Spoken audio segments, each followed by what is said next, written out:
Now, the thing about it too is like fentanyl, the biggest thing in the world. Now, I am sensitive to drug abusers for sure, but I also understand that a country's appetite for drugs will not change unless it's morally based. Meaning, you look at the countries that have low drugs, that's these countries are not democratic countries. They're not. These countries are based on moral standards of society. Like, even if they are democratically based, it's still like Japan is a morally standard based country, right? Saudi Arabia, the UAE, like you go to Asia, these countries are based on moral standards that supersede military might. Yeah. Japan doesn't even have a military, really. So we can do everything. Drugs, the war on drugs has never worked, and it never will work because there's no moral. Did it work for who it's supposed to work for? That's another. Well, I'm saying as far as stopping drugs in America, it's not going to work. You could send 20,000 troops to the border. It's not going to work because Americans have an insatiable appetite for drugs. Who planted that here, though? And truth be told, so you're sending troops to the wrong border because you're afraid of Xi Jinping. Well, that's the part, right? So when we do this timeline, right? You look at where fentanyl is the drug. Well, fentanyl is made in what country? Been telling you, China. Even the COVID, which now everyone knows was a bioweapon that was sent to destroy our economy, and Trump fumbled how to handle that. I see where you're going with it, right? I mean, that's why he included China 10%. Well, that's what I'm saying. It's a triangle. It comes from China. Let me just put that. I see where you're going with it, right? Like, how many times are we're gonna see like, hey, this is an intentional attack, right? So yeah, COVID, we know where it started in Wuhan, right? Fentanyl created in China. You tie Mexico into it by saying it's being illegally snuck into the country from their border, right? And so rather than saying let's send troops there, let's send troops to the border to stop smuggling it in. Not to say like, hey, let's stop. Let's go to the source. Like, we're not going to the source. We can't.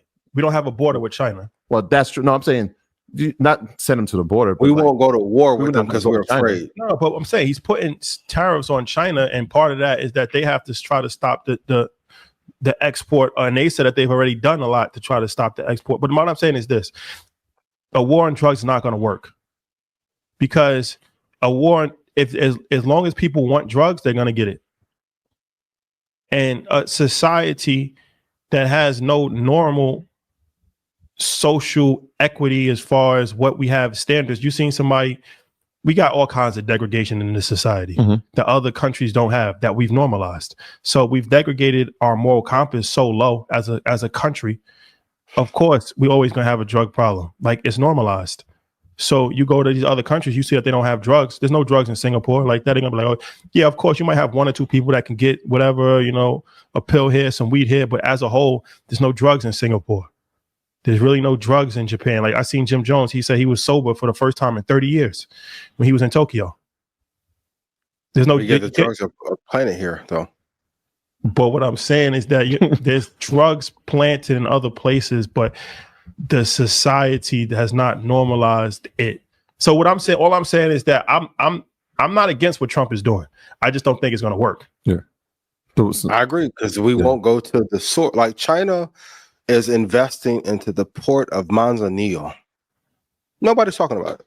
So when they bring them other H100 Hopper fucking GPUs in, the fentanyl is going to be there. Well, here's the thing. But I mean, that's 3 attacks, right? Like, you think about that we know of. Allegedly, right? There might be more cyber attacks that we don't know, but like, you think about COVID, you're thinking about obviously fentanyl, and then last week with the potential, like, hey, let's crack the economy.